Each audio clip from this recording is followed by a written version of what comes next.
Let's now bring you 5 striking videos from the last 24 hours, videos that will give you an idea about the mayhem that has engulfed Israel and Gaza.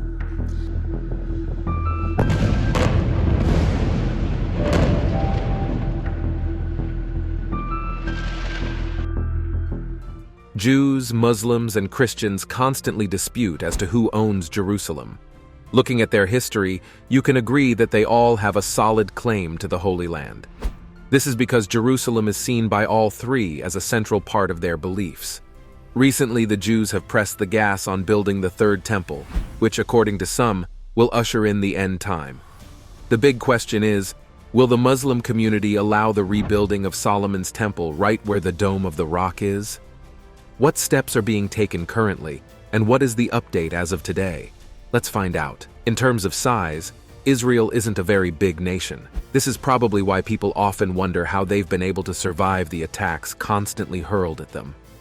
To put the size of Israel into perspective, Israel is about the size of New Jersey, just one state in the United States. Israel is located on the eastern shores of the Mediterranean and is bordered by Lebanon, Egypt, Jordan, and Syria. The main source of information concerning Israel comes from the Hebrew Bible. In the Hebrew Bible, we can trace the origins of Israel all the way back to Father Abraham.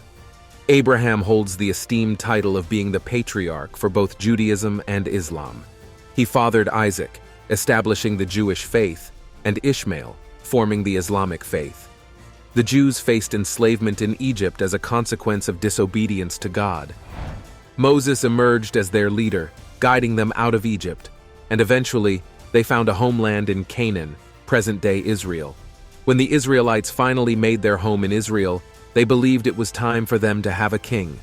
They asked God for a king, and God gave them their first king ever, who was called Saul. Saul was the king of Israel around 10,000 BCE. Saul failed to be a good king, and his replacement came in the person of David. During his rule, David proclaimed Jerusalem the capital of Israel, and that singular decision has made Jerusalem the controversial region it is today. Following King David's passing, his son Solomon assumed the throne, overseeing the construction of the inaugural temple as instructed by God. The temple built by Solomon was built 3 miles from the Temple Mount. Post-Solomon, Israel underwent a division, transitioning from a united kingdom to 2 separate regions. The south, recognized as Israel, and the north, known as Judah. Despite initial stability, the Assyrians invaded northern Israel in 722 BC, initiating the dispersion of the Jews. Subsequently, in 568 BC, Babylonians conquered the kingdom of Judah, resulting in the destruction of Solomon's temple and the commencement of the Babylonian exile for the children of Israel. A moment of relief came for the Israelis with the fall of Babylon to the Persians, marked by the significant decree permitting the Israelites to return and construct their temple. The second temple took shape in Jerusalem. By the 1st century CE, Christianity surfaced in Israel with the appearance of Jesus. However, during the Jewish-Roman War, the Romans, the prevailing world power, destroyed the second temple. There is no doubt that the nation of Israel has gone through so much, from their temples being constantly destroyed to the Holocaust. Despite all this, the nation of Israel has emerged as one of the world's superpowers.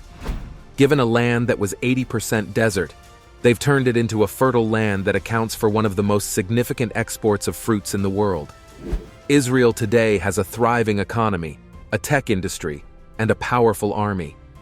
Now that they've settled, Israel has again set its sights on Jerusalem, preparing to build their third temple.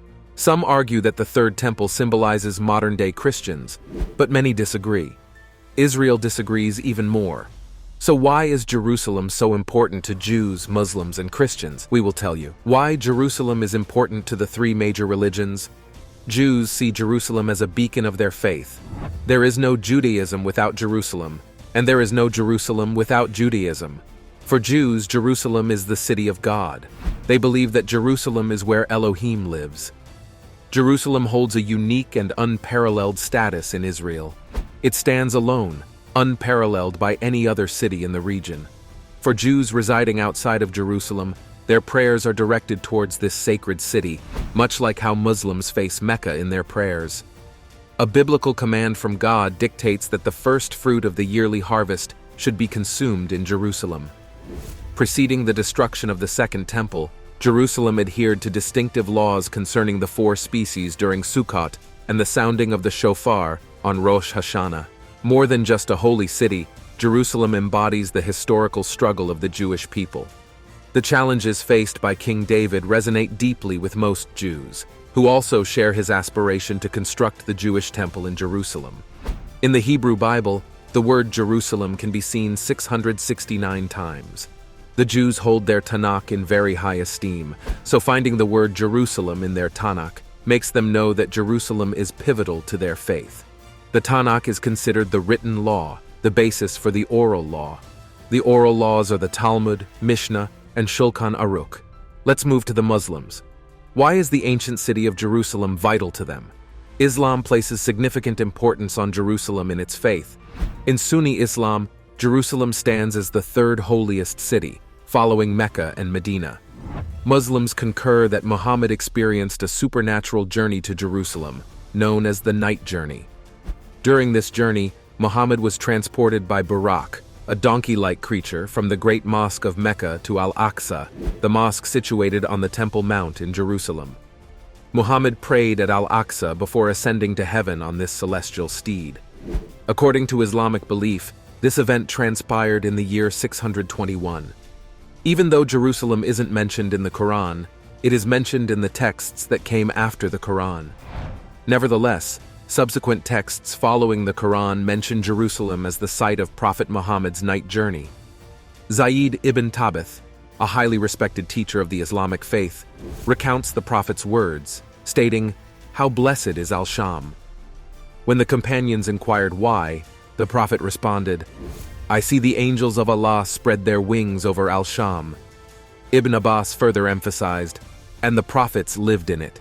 There is not a single inch in Al-Quds, Jerusalem, where a prophet has not prayed or an angel has not stood." Islam also considers Jerusalem necessary because it was once the place where the Muslim faithful face when they pray.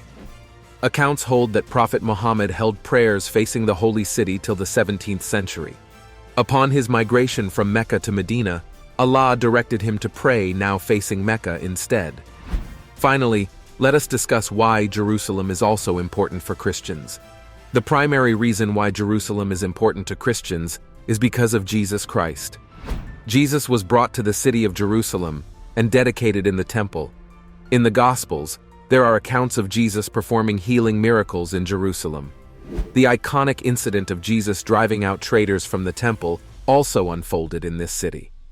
Additionally, Jerusalem held significant events like the Last Supper, Jesus' trial, and crucifixion. These events underline Jerusalem's profound importance in Christianity's history. Today, the Church of the Holy Sepulchre is believed to stand at the very site of Jesus' crucifixion and tomb. Furthermore, Jerusalem's importance in Judaism is rooted in God's relationship with the Israelites, marked by the Old Covenant. This covenant foreshadowed the new covenant brought by Jesus. Historically, medieval Christians considered Jerusalem as the world's focal point, emphasizing its significance in Byzantine hymns that hymnize the cross of Jesus Christ planted at the earth's center. The significance of Jerusalem to these 3 major religions has caused the area to be a hot zone. The Jews wanted to build the 3rd temple on the Temple Mount. The Muslims aren't having that because, well, their mosque is currently standing at the site where the Jews want to use it. Christians, on the other hand, tie the rebuilding of the 3rd temple to the second coming of Jesus, which will signal the end of the ages. Why has the 3rd temple not been built yet? Israel is putting in much effort to build the 3rd temple, yet it hasn't even been started. This is because there are a myriad of challenges facing the rebuilding of the temple. After the Second Temple's destruction, the Temple Mount has become home for people of all faiths and walks of life.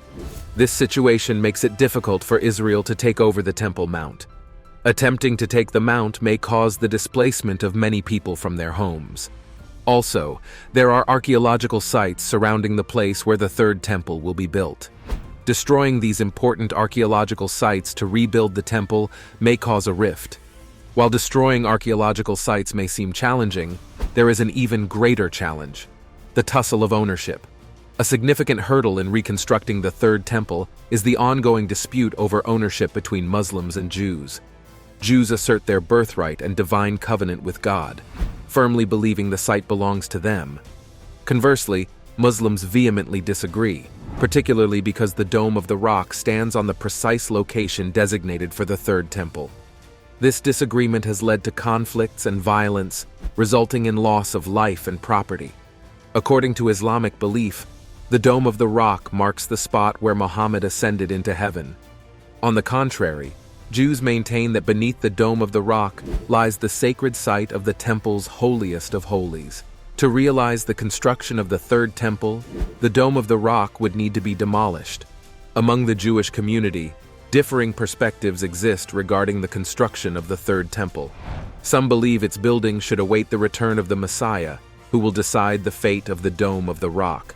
On the contrary, others like Baruch ben Yosef, chairman of the movement to restore the temple, emphasize building the Third Temple precisely at the Dome of the Rock's location. Ben Yosef states firmly that anybody who says anything else does not know what he is talking about.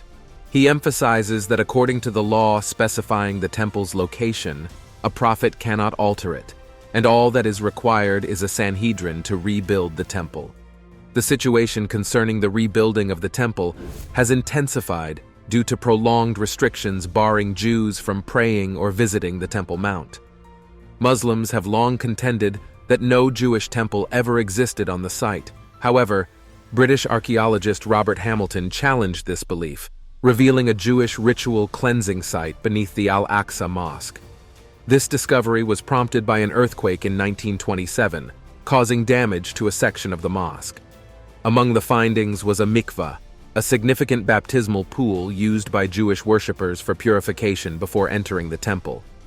The presence of the mikveh contradicts the Muslim claim that no Jewish temple previously stood at the location, emphasizing its importance in Jewish worship and temple construction. Ancient prophecies concerning the rebuilding of the Third Temple. People who study the Bible believe that rebuilding the Third Temple perfectly aligns with prophecy. The motivation to proceed with rebuilding the temple despite looming threats stems from the belief that fulfilling this project aligns with prophecy. Supporting this view is Amos 9:11, stating, "In that day I will restore David's fallen shelter. I will repair its broken walls and restore its ruins, and will rebuild it as it used to be." Bible scholars contend that this passage refers to reconstructing the Third Temple following the devastation of the second one, reinforcing the conviction that the current rebuilding efforts fulfill this ancient prophecy. Daniel's prophecy underlines the significance of the Third Temple's construction in heralding the return of the Messiah. In Daniel's vision, an angel foretells the Messiah's return and the subsequent destruction and rebuilding of the city and the temple. The prophecy also outlines a timeline for the temple's reconstruction, involving a decree, Jerusalem's restoration, and the temple's rebuilding. As of now, the fulfillment of Daniel's vision seems to align with the decree that led to Israel's return as a nation and Donald Trump's recognition of Jerusalem as Israel's capital. According to Daniel's prophecy, the Antichrist will emerge once the Third Temple is completed, masquerading as the Messiah and striking a covenant with the Israelites, initiating a period of false peace before the onset of the tribulation. Are the Jews taking any measures to rebuild the Third Temple? Despite resistance from the Arab world, the Jews aren't relenting on their quest to build a Third Temple to God. The Sanhedrin has taken steps to begin rebuilding the temple, especially after they realized that mikvahs were once used on the proposed site. Established in 2004, the Jewish Religious Council was formed to uphold the Jewish laws concerning the reconstruction of the temple. Building a temple to God, as outlined in the Old Testament, is a significant undertaking with specific regulations and procedures. The Jewish Religious Council is tasked with following these precise steps to construct the temple successfully. One notable step taken by the council involves the careful cultivation of new farms and forests, meticulously monitored to recreate the environmental conditions akin to ancient times. This initiative aligns with the prescribed measures to ensure adherence to the authentic processes laid out in religious texts. Another crucial step taken by the Sanhedrin in preparation for the restoration of the Third Temple involves making arrangements for the red heifer. The red heifer plays a vital role in purifying the temple before commencing the rebuilding process. However, even rabbis find themselves perplexed regarding how the ashes of a red heifer can be employed for cleansing from sin and defilement. Interestingly, engaging in the preparation for the red heifer renders individuals unclean until evening. The enigma surrounding the red heifer is one of the most confounding aspects of the Torah, even for highly knowledgeable rabbis. Due to its perplexity, rabbis categorize the red heifer ordinance under chukim, divine decrees that surpass our limited human comprehension. Certain Jewish sages strive to decipher the enigma of the red heifer by linking it to the transgression involving the golden calf.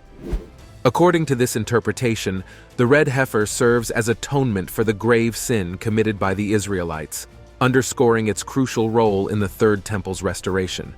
However, a significant obstacle arises. The red heifer is now an extinct species. Fortunately, the Sanhedrins are proactively addressing this issue by exploring genetic engineering with red Angus cattle to create a red heifer. Recently, approximately 5 red heifers were brought to Israel, deliberately left untagged by farmers to maintain their unblemished status. These red heifers are currently being held in an undisclosed location, awaiting the time when they will be utilized. At present, these transported red heifers are 1.5 years old and will be suitable for use upon reaching 3 years of age. The red heifer sacrifice is slated to occur at the Mount of Olives, precisely at a vantage point offering a direct view of the temple's original location. Jewish rabbis anticipate this ceremony to unfold in 2024, coinciding with the Passover, assuming the red heifer is ready by then. Despite the meticulous preparations for the Third Temple's reconstruction, a significant hurdle lies in the lack of political consensus.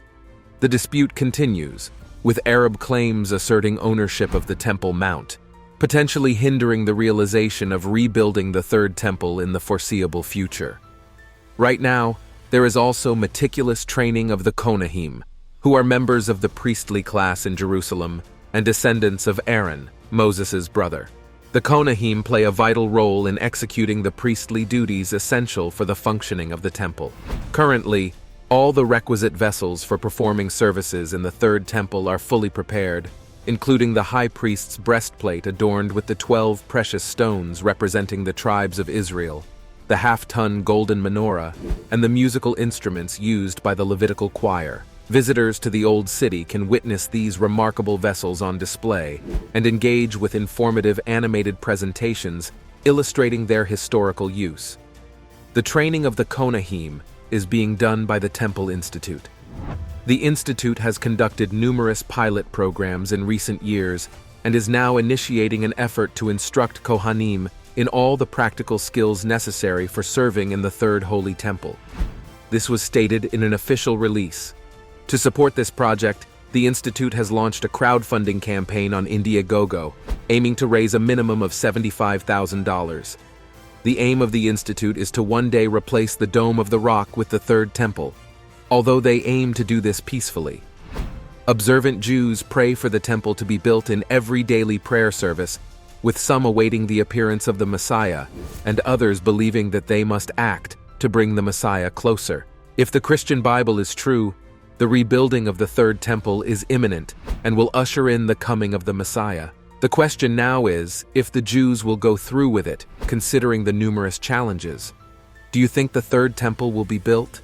We would love to read your thoughts in the comment section.